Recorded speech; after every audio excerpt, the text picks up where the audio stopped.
인도네시아 선교사 김대중 선교사입니다.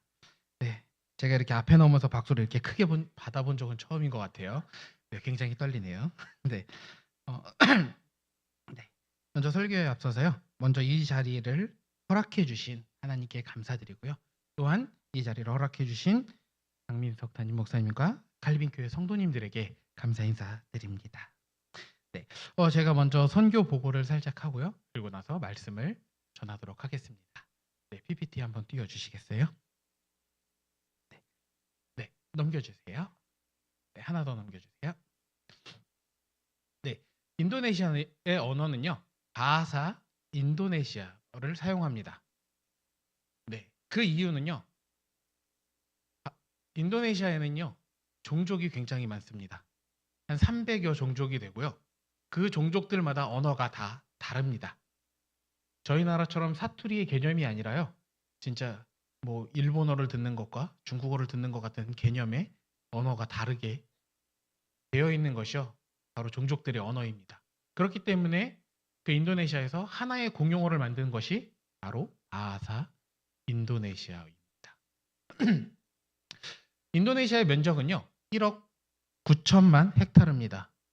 그거는 저희 나라예요. 우리나라의 19배 정도 크기라고 생각을 하시면 됩니다.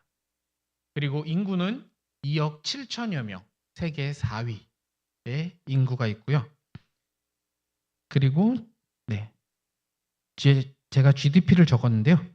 솔직히 잘 모르겠어요. 1조 1,200억 정도. 네, 몇 년 아니면 한국을 따라잡을 역전할 거라고, 한국보다 위에 있을 거라는 전망도 있는 것이 바로 이 인도네시아입니다. 그리고 인도네시아에는요, 6가지의 종교를 인정해 줍니다. 무슬림, 기독교, 천주교, 그리고 힌두교, 유교, 불교, 이 6가지의 종교를 인정해 주고요. 가장 많은 인구는 무슬림이 87%입니다. 그래서 무슬림 국가는 아니지만요, 인도네시아가 전 세계에서 가장 많은 무슬림 인구를 보유하고 있는 국가입니다. 네. 그리고 아까 말했듯이 많은 종족이 있는데요. 자바족이 가장 많은 퍼센테이지를 차지하고 있고요. 그다음 순다족, 그리고 바딱족이 있습니다. 네. 제가 있는 곳은요. 바탐이라는 섬입니다. 싱가포르에서 배를 타고 1시간이면 갈 수 있는 작은 섬이고요. 그 섬은 제주도의 3분의 2 정도 크기가 되는 섬입니다. 그리고 그 바탐 섬에 가장 많은 종족은요. 바로 말씀드렸던 바딱족입니다. 그리고 이 바딱족이요. 예전에는 식인을 하던 종족이었습니다. 그런 바딱족이요. 독일 선교사님이 그 바딱족을 전도하러 딱 들어갔어요. 그랬더니 그들이 그 선교사님을 잡아먹었습니다. 그리고 나서 또다시 독일 선교사님이 독일에서 또다시 선교사님을 그 지역에 또 보냅니다. 네, 어김없이 또 잡아먹었습니다. 그리고 나서 또다시 한 선교사님을 보냈을 때 그 독일 선교사님이 음악을 가지고 그 지역을 선교하러 들어갔습니다. 그리고 나서 놀라운 일이 일어났습니다. 그 선교사님을 통해서요. 그 종족의 98%가 개종을 했습니다. 사람을 잡아먹던 그 종족이요. 지금은 기독교로 하나님을 잘 섬기고 있다라는 것입니다. 저희는 그 얘기를 들었을 때요. 그 바딱족과 친하게 지낼 수 있을까라는 생각이 들었어요. 혹시라도 이 사람들이 화가 나서 나를 어떻게 하면 네. 그런데도 지금은 하나님을 잘 섬기기 때문에요. 그런 건 이제 없다라고 이야기하더라고요. 그러면서 음악을 좋아하는 바딱족들은요. 찬양을 열심히 부릅니다. 인도네시아 현지 교회 가서 예배를 드리면요. 한국 교회 예배가 몇 시간이죠? 1시간 드리죠. 네. 인도네시아는 기본 2시간 드립니다. 그리고 길면 3시간 예배도 있습니다. 그리고 연합 예배를 드리면요. 네. 시작 시간은 있지만 끝나는 시간이 없어요. 언제 끝날지 모릅니다. 네. 제가 갔던 연합 예배는 오후 5시에 시작해서 10시가 넘어서 끝나거든요. 네. 그만큼 인도네시아는요. 예배가 되게 깁니다. 네. 제가 한국에서도 예배 길다 빨리 끝났으면 좋겠다라는 생각을 했는데요. 거기 가니까요 한국 예배가 참 좋은 거더라고요. 네, 은혜가 됩니다. 네, 네. 한 장 넘겨주시면요. 지금 제가 인도네시아에서 언어와 문화를 배우고 있는 시간입니다. 저희 부부가 조금은 특별한 부부입니다. 저도 목사고요. 저희 아내도 목사입니다. 둘 다 목사 안수를 받고 나간 선교사인데요. 저는 장로교고요. 아내는 감리교 목사입니다. 그러다 보니까 저희가 처음 가서 한 건요. 감리교는 선임 선교사 밑에서 배워야 되는 기간이 있었습니다. 그래서 그 기간 동안은 저희가 그 일만 했어요. 그 감리교에서 원하는 일들만 진행을 했습니다. 그러면서 언어와 문화를 배우면서 그 일들을 해나갔는데요. 첫 번째 하고 이렇게 저기 가방 메고 시장 가 있는 사진 빼고는요. 저게 이제 인도네시아에서는 광복절을요. 굉장히 큰 행사로 치릅니다. 저게 이제 언어학교에서 광복절 행사를 하는 거고 예배를 드리고 나서 그 다음에 전통 놀이를 함께 하고 있는 모습입니다. 이 언어학교가요. 미국 선교사님이 세운 학교예요. 그러다 보니까 한국 선교사님들에게는 이 언어학교가 잘 알려져 있지 않습니다. 하지만 미국 선교사님들이나 다른 해외 선교사님들에게는 잘 알려진 학교예요. 그래서 대부분 한국 선교사님들은요. 인도네시아어를 배울 때 반둥이라는 지역에 있는 임락이라는 학교에서 언어를 배웁니다. 근데 저는 아내 선교사가 먼저 선교지에 가 있었고요. 제가 나중에 합류하는 거였기 때문에 저는 바탐이란 지역에서 언어학교를 찾아야 됐습니다. 그리고 나서 찾은 학교가 이 학교였는데요. 네, 아내 선교사가 얘기하더라고요. 바탐에 있는 임락보다 더 좋은 학교인 것 같다.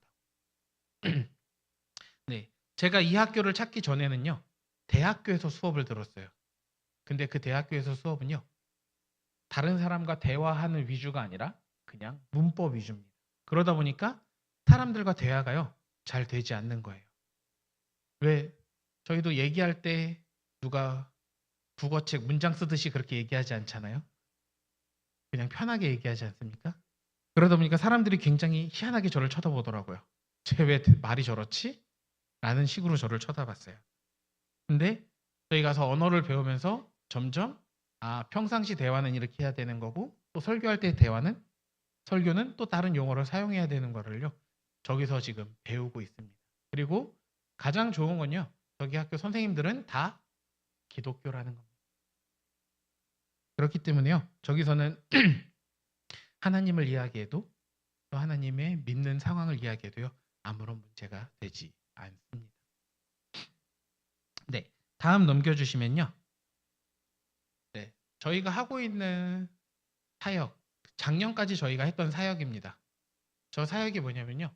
무어가촌 마을 사역이라고 되어 있는데요. 저희가 바로 이제 감리교 교회인 호산나 교회가 있는 교회입니다. 지역입니다. 근데 이제 저 지역 교회에서요. 기도 요청을 했어요. 믿지 않는 그 마을 아이들을 교회 안으로 데려오고 싶어요. 라는 기도 제목을 저희에게 줬습니다. 또 하나님이 저희 마음을 감동시켜 주셔서요. 함께 사역하기를 원했고 저희가 그 함께 사역지에 동참하게 되었습니다. 저희는 처음에 가면 교회에서 예배 드리는 줄 알았어요. 근데 교회에서 예배를 드릴 수 없다라고 하더라고요. 그 이유를 물어봤더니 마을 이장과 동장에게 허락을 맡아야 된대요. 네. 그래서 한국 같으면 금방 돼가지고 뭐 다음 주면 하겠지라는 생각을 갖고 있었어요. 근데 한 달이 지나도 안 돼요. 두 달이 지나도 안 돼요. 세 달이 지나고 나서 이제 교회에서 예배 드려도 된다라고 하더라고요. 그 전까지는요. 저희가 구역 예배처럼 주일학교 아이들이 있는 그 집을 찾아가서 예배를 드렸어요. 그러다 보니까 전체 아이들을 모을 수가 없더라고요. 그리고 더군다나 교회가 있는 그 마을 아이들은 더더욱 모을 수가 없었습니다. 근데 이제 3개월 후에 교회에서 예배가 가능하다고 했을 때 물어봤어요. 전도사님에게. 아이들이 몇 명이나 올까요? 했더니 전도사님이 얘기해 주셨어요. 한 30명 정도 올 것 같아요. 그래서 저희가 간식을 넉넉하게 35개를 준비했어요. 아, 부족하지 않겠지. 근데 당일이 돼서 아이들이 왔는데 한 명씩 들어와요. 아, 들어오는 아이들 숫자에 맞춰서 다시 인원을 세요. 잠깐만 28명? 아, 괜찮네. 갑자기 30명이 넘어가요. 그리고 전날 딱 온 아이들이요. 첫날 45명이 왔어요. 저희는 저희 딴에 많이 준비했던 간식이다라고 생각했는데 부족했더라고요. 그래서 앞에 있는 슈퍼를 찾아가서 부족한 간식만큼 다시 또 사오는 그런 일도 있었는데요. 저 마을이 무허가촌이다 보니까요. 언제든지 정부에서 저 마을을 밀 수가 있습니다. 저 마을의 사람들을 쫓아낼 수 있어요. 그리고 인도네시아는요. 저 무허가촌의 사람들을 쫓아낼 때 처음에 경고를 합니다. 나가라고. 그리고 나서 말을 안 들으면요. 군대를 데리고 그 숲에 불을 지릅니다. 그러면 그 숲에 남아있는 게 없겠죠. 그럼 자연스럽게 사람들이 다른 지역으로 옮길 수밖에 없게 됩니다. 그만큼 무허가촌은요. 여건이 잘 갖춰져 있지 않아요. 어떤 무허가촌은 정부에서 이야기를 합니다. 너네 물을 줄까? 전기를 줄까? 그럼 대부분 전기를 택해요. 그러다 보니까 물이 없으니까 어떨 때는 막 한 3일도 4일도 씻지 못하는 사람들이 발생합니다. 그러니까 위생적으로도요. 굉장히 안 좋은 쪽으로 노출된 사람들이 많아요. 저기 첫 번째 사진을 보면요. 저랑 꼬마 아이가 있습니다. 네, 저 애는 저희 애가 아닙니다. 네, 저기 호산나 교회를 담임하고 있는 전도사님의 애기예요. 근데 저 애기가요. 저희가 교회를 가서 처음 하는 게 마을을 한 바퀴 돌아요. 그러면 아이들은 외국인이 왔다는 거에 막 따라 나와요. 그때 저 꼬마 애기가 제 손을 꼭 잡고 따라와요. 네, 왜 그런지 모르겠어요. 제가 푸근하게 생겼나 봐요. 저를 좋아하더라고요. 네, 그래서 저 아이가 저를 너무 열심히 따라와서 그 마을 아이들을 다 불러요. 그리고 나서 예배를 잘 드립니다. 아직 저희의 언어가 유창하지 않기 때문에요. 설교는 아직은 조금 어려운 부분이 있습니다. 그래서 설교는 전도사님이 해주시고요. 저희는 2부 순서인 말씀과 어울리는 놀이나 아니면 만들기 같은 일들을 함께 하고 있습니다. 네, 한 장 더 넘겨주시면요. 네, 저기 보면은 한 사진은 율동을 하고 있는 사진이고요. 또 반대편에 있는 거는 리코더를 가르쳐주는 사진입니다. 이거는요. 이 호산나 교회가 지어진 지 설립된 지 7년이 됐는데요. 아직도 어린이 성탄 예배를 드려본 적이 없어요. 근데 이제 저희가 함께 이 사역하는 동안에 아이들이 많아지다 보니까 전도사님이 성탄 예배를 드리고 싶어 했습니다. 그래서 저희들이 열심히 준비하는 사진이에요. 그리고 가운데 사진은요. 저희가 아이들한테 물어봤어요.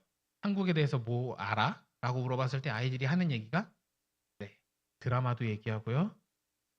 아이돌도 얘기하고요. 다양한 걸 얘기해요. 그래서 저희가 그러면 먹고 싶은 건 뭐야? 라고 물어봤을 때요. 아이들이요. 제일 먼저 얘기한 게 떡볶이예요. 네. 그러다 보니까 저희도 그럼 떡볶이를 한번 만들어서 주자. 근데 저기에 예배에 오는 아이들은요. 2세부터 12세까지 있어요. 네. 그러다 보니까 떡볶이가 맵지는 않을까라는 생각에 네. 그래도 최대한 저희의 입맛에 맞춰서 떡볶이를 만들어 갔습니다. 아이들이 매워서 못 먹으면 어떡하지라는 걱정을 하면서. 근데요. 저 떡볶이가요. 다 나갔어요. 네. 그리고 아이들한테 맵냐고 물어봤더니 하나도 안 맵대요. 그리고 나서 저희가 돌아간 다음에도 교회 문을 두들기면서 떡볶이 남은 거 있으면 더 달라고. 네. 그래서 저희가 그 얘기를 듣고요. 한 번 더 했어요. 이번에는 2배는 했으니 그래도 넉넉하게 먹겠지 하고 했습니다. 근데 아니나 다를까 그 떡볶이가 다 동이 났지만 또 저녁에 찾아와서 떡볶이 더 있냐고 물어봤다고 하더라고요. 진짜 인도네시아 사람들이요. 한국을 굉장히 좋아해요. 그래서 저희는 그냥 그 인기에 묻혀갈 때가 너무나도 많습니다. 그리고 저희가 성탄 예배를 준비했잖아요. 근데 그 성탄 예배는요. 마을 아이들과 드리지 못하게 됐습니다. 그 이유는요. 제가 처음에 말씀드렸죠. 인도네시아는 6개의 종교를 인정해준다. 근데 그 6개의 종교가요. 이 아이들이 성인이 될 때 그 주민등록증에 종교가 기록됩니다. 인도네시아에서 종교는요. 굉장히 큰 의미를 가져요. 다 뿔뿔이 흩어져 있던 그 민족들을 하나로 모으는데 사용했던 것이요. 바로 그 수단 중 하나가 종교입니다. 그렇기 때문에요. 이들에게 종교는 굉장히 중요해요. 그러다 보니 그 마을 아이들이요. 카톨릭 아이들이었습니다. 근데 그 카톨릭 교회에서 호산나 교회 가지 말라고 이야기한 거예요. 왜냐? 이 아이들이 나중에 영향을 받아서 주민등록증에 기록할 때 기독교라고 기록하면 안 되니까. 그렇기 때문에 그걸 하지 못하게끔 막더라고요. 저희가 정말 열심히 했다라고 생각하고선 했던 그 일이요. 굉장히 허무해진 것 같아요. 갑자기 그 준비했던 걸 다 못하게 되니까. 근데 여기 전도사님이 다른 이야기를 하셔서 다음 사진을 보여주시면요.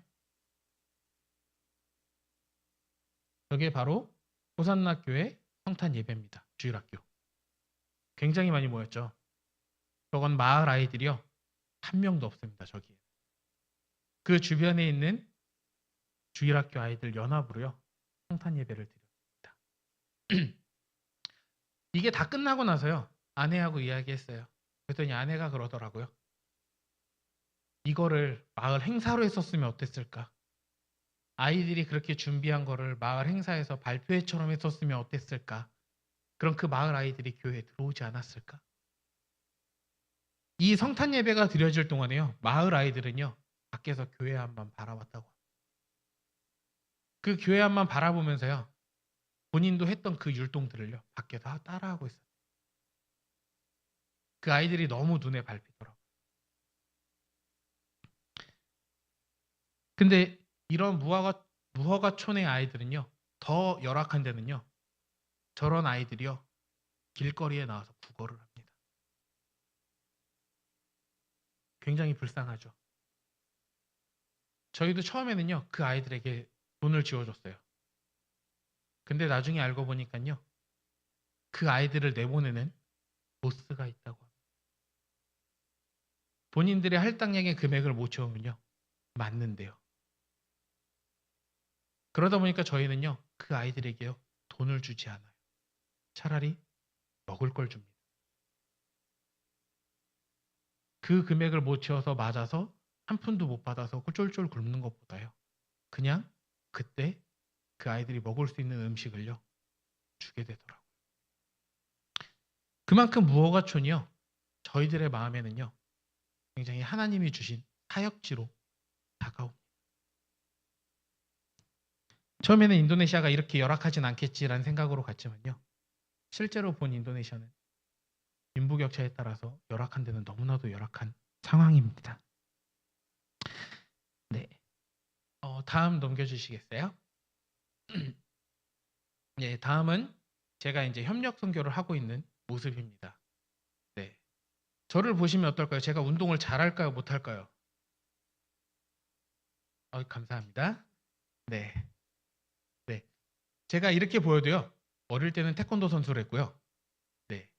선교를 나가기 전까지는 축구를 또 축구 선수로 조금 뛰었습니다. 네. 그러다 보니까 제가 하고 싶은 사역은요. 저기서 이제 스포츠 사역을 하고 싶어 하고요. 그것을 아는 선교사님이 지금 바탐에서 한글 교실을 하고 있어요. 한인 자녀들을 이제 대상으로 하는 한글 교실. 네, 거기서 체육대회를 좀 진행해 줬으면 싶다고 해서 제가 가서 체육대회 진행을 하는 사진입니다. 저 때요, 아이들이 다 모였대요. 아이들이 다 모이는 적이 그렇게 많지 않은데, 저 때 이제 네, 선교사님들과 선생님들이 다 힘써서 아이들을 다 모아서 네, 또 저렇게 또 귀한 시간을 또 가졌습니다. 그리고 다음에는요. 또 저희가 이제 네, PPT 한번 넘겨주세요. 네, 저희가 이제 또 선교사님들, 선교팀들이 오고 하면은 같이 협력하는 사역을 합니다. 네, 말은 거창하게 써놨죠. 의료 선교팀 통역봉사. 네, 저희가 그렇게 의료의 전문적인 얘기를 통역할 수는 없어요. 네, 저기 있는 학생들, 저희 거의 대부분 초등학교에서 중고등학교 아이들 대상으로 한 거였거든요. 그래서 저 아이들의 큰 고민은 여드름입니다. 그래서 제가 하는 통역은요, 깨끗이 씻고 하루 4번 씻고 라는 이야기만 통역을 했어요.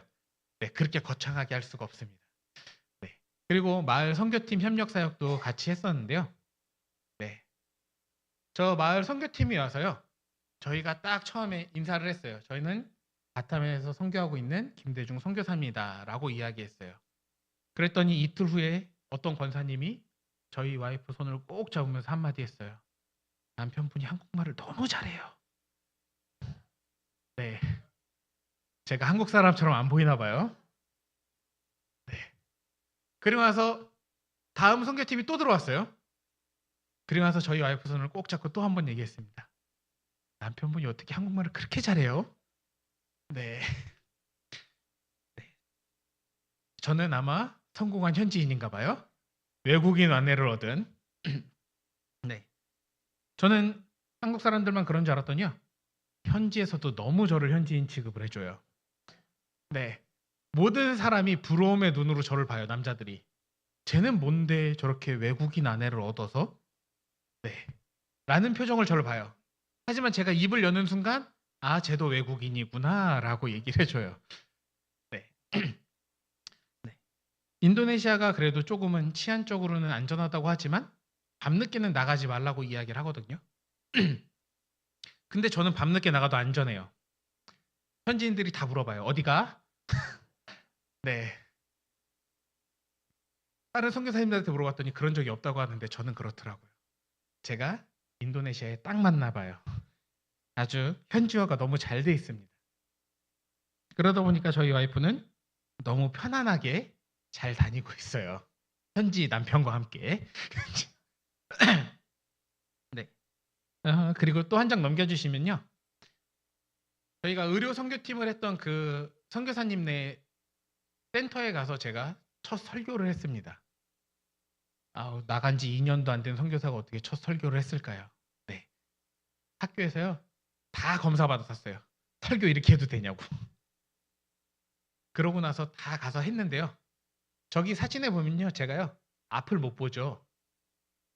네. 원고를 안 보면 설교가 안 돼요. 원고 보고 있는 거예요. 근데 저기 아이들이요. 한 30명에서 40명 정도 모인대요. 네, 선교사님들이 아이들의 예배 훈련을 너무 잘 시켜나가지고요. 아이들이 예배 시작 전 본인들이 찬양 인도하고 기도하고 마무리까지 본인들이 다 하는 그런 센터입니다.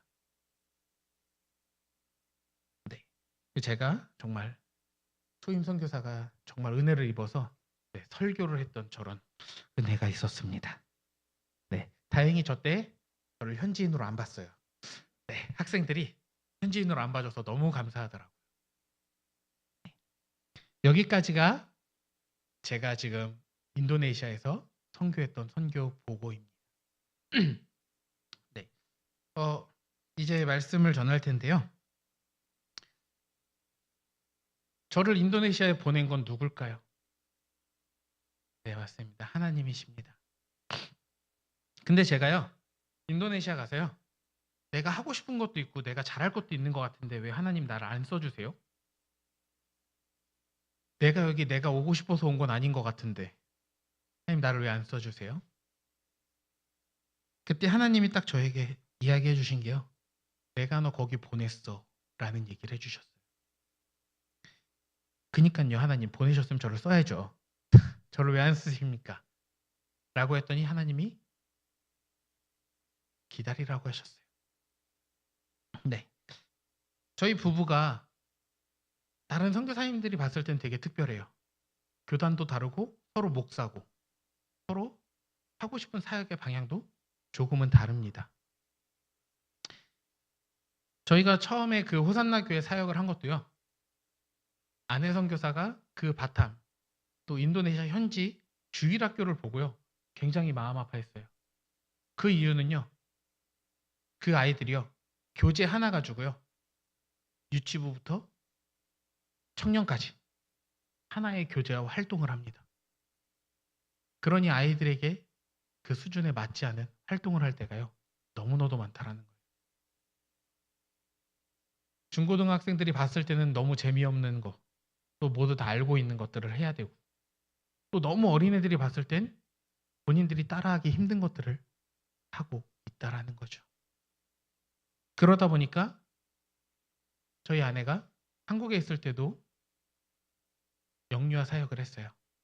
그러다 보니까 그 아이들을 보면서 이 아이들이 그 때에 맞는 일들을 했으면 좋겠다. 그 때에 맞는 활동을 하고 그런 말씀을 들었으면 좋겠다라고 이야기를 하더라고요. 그 주일학교 아이들에게 말씀을 전하는 사람은요. 선생님이 전해요. 그 교재를 보면서 그 선생님이 말씀을 전합니다. 목회자들이 거기서 말씀을 전하고 있지 않아요. 선생님들이 전하고, 그리고 어떨 때는요. 유튜브로 슈퍼북이라는 유튜브를 틀어주면서 아이들에게 보여주고 예배가 끝날 때도 있어요. 그 아이들도 예배 드리기 위해서요. 본인이 아침부터 일어나서 샤워를 싹 하고요. 하얗게 분을 칠하고 와요. 그게 그 아이들의 가장 이쁜 모습인 거예요. 그리고 그 아이들은 씻고 나면요. 머리를 안 말리고 와요. 나중에 물어봤어요. 왜 쟤네는 머리를 안 말리고 올까 그랬더니 씻은 걸 티내는 거예요. 나 씻었어요. 나 오늘은 씻었어요. 라고 티를 내는 겁니다. 그러다 보니까 저희는요. 그 다음 세대 그 아이들이요. 너무나도 사랑스러워요. 그러다 보니까 저희들이 이제는 사역을 따로 할 수가 있습니다. 그래서 저희는요. 그 다음 세대 아이들을 위한 사역을요. 계획하고 있어요. 근데도 하나님은 참으라고 이야기하시더라고요. 그리고 하나님은 스스로 있는 자이시기 때문에요. 우리가 어떤 일을 하든 또 우리가 무슨 일을 하든 간에 하나님이 우리의 인생을 주관하고 이끌어 주신다라는 것입니다. 제가 너무 답답해서 하나님께 기도했더니요. 하나님이 말씀을 주셨어요. 갈라디아서 4장 4절에요. 때가 참에 하나님이 그 아들을 보내사 여자에게 나게 하시고 율법 아래 나게 하신 것은 이라고 이야기합니다. 하나님이 예수 그리스도를 이 땅에 보내신 것도요. 때가 찼을 때 예수님을 이 땅에 보내주셨다라는 것입니다. 그러면서 저에게 하신 말씀이요. 아직은 때가 아니다. 아직은 때가 아니다. 기다려라. 그럼 과연 기다리면서 뭘 해야 될까요? 그냥 하염없이 하나님의 응답만을 기다리면서 가만히 있어야 될까요? 아닙니다. 우리가 해야 될 건요. 하나님의 응답이 없더라도 우리의 일들을 해나가야 됩니다. 여러분들 각자의 맡은 자리예요. 삶의 자리예요. 여러분들이 해야 될 일이 있으실 겁니다. 그것을 하시면서요. 하나님의 응답을 기다려야 합니다. 그럼 과연 얼마나 기다려야 될까요? 하나님 그 때가 오려면 어떻게 돼야 되나요? 얼마나 기다릴까요? 야고보서 5장 10절에 보면요. 형제들아 주의 이름으로 말한 선지자들을 고난과 오래 참음의 본으로 삼으라 라고 이야기합니다. 그 오래 참음은요. 하나님이 때가 찼다고 이야기할 때까지 참아야 한다는 것입니다. 네. 저희 부부가 이 오래 참음 때문에요. 많이 다퉜어요. 왜? 난 하고 싶은데. 아니야, 아직은 때가 아니야. 기다려야 돼. 라는 그 말로요. 서로에게요. 상처를 줬을 때도 있습니다. 하지만 하나님이요. 그 기다림 가운데요. 모든 걸 다 내려놓게 하시더라고요. 내 힘으로 할 수 있는 거, 내 능력으로 할 수 있는 그 모든 것들을요. 다 내려놓게 하셨어요. 그러다 보니까요. 제가요. 어느 것 하나 나서서 할 수 있는 게 없더라고요. 간단하게 얘기해서 집에 인터넷이 고장 났는데요. 제가 할 수 있는 게 없어요. 전화를 해서 한국이면 전화해서 딱 하면 끝나는데 여기는 전화를 해도 안 받아요. 찾아가야 돼요. 또 찾아가면은 전문적인 용어 쓰니까 또 못 알아들어요. 네. 정말 제가 할 수 있는 건요. 하나님을 붙들고 기도하는 것밖에 없더라고요. 그러면서 알았어요. 처음에 와이프가 저한테 얘기했거든요. 저희 와이프가 저보다 5년 먼저 인도네시아에 들어갔어요. 그러면서 저한테 한 얘기가 내려놓는 훈련을 해야 돼. 내려놔야 돼. 우리는 이 시간 내려놓는 걸 배워야 돼. 라고 했는데요. 진짜 철저하게 배웠습니다. 내려놓는 게 무엇인지. 네. 내려놓는 건요. 다른 게 없더라고요. 그냥 내 힘으로 아무것도 할 수 없습니다를 인정하는 그 순간 다 내려놓게 되는 거예요. 분명 하나님이 우리를 보고 참으라고 하는 것도 그 때가 있다고 하는 것도요. 우리는 기다려야 됩니다. 이제 저희도 저희만의 사역을 이제 시작을 합니다. 그래서 저희는 무허가촌에 있는 아이들을 품고 기도 중에 있습니다. 근데 선교사가 나가서 가장 힘든 게 뭔지 아시나요? 현지인들과 부딪히는 게 힘든 게 아닙니다. 가장 힘든 건요. 비자입니다. 그 선교사에게 맞는 사역에 맞는 비자를 구하는 게요. 쉽지 않다라는 거예요. 만약에 그 비자에 맞지 않는 일을 했을 때 현지인들이 이민국에 신고를 하면요. 벌금형을 받고 한 번 더 신고하면 추방까지도 당하게 됩니다. 그렇기 때문에요. 선교사님들은 항상 그 비자가 가장 중요합니다. 인도네시아는 비자가 없으면요. 입국이 안 되는 나라예요. 그러다 보니 저희도 지금 기도하면서 그 비자를 기다리고 있습니다. 제가 이렇게 선교 보고를 드리고 말씀을 드리면서 부탁하고 싶은 건요. 저희의 사역을 위해서 그리고 또 저희의 비자를 위해서 기도 부탁드리고 싶습니다. 이제 말씀을 정리하고 마칠 텐데요. 하나님은 저희에게 또 앞에 계신 여러분들에게 하나님의 때를 기다리고 계십니다. 하나님이 여러분들을 이 칼빈 교회에 보내셨고 여러분들이 일하는 일터에 하나님께서 보내셨습니다. 저는 인도네시아 바탐으로 하나님이 보내셨습니다. 저와 여러분들이 하는 일은요. 다릅니다. 하지만 하나님께 기도하고 하나님 앞에 나아가는 일은요. 저와 여러분이 다 동일하게 해야 할 일인 것입니다. 저 여러분 모두가 보내신 하나님의 은혜를 기억하며 또 하나님의 때를 기다리며 오래 참고 인내하는 저와 여러분 되기를 주님의 이름으로 축원합니다.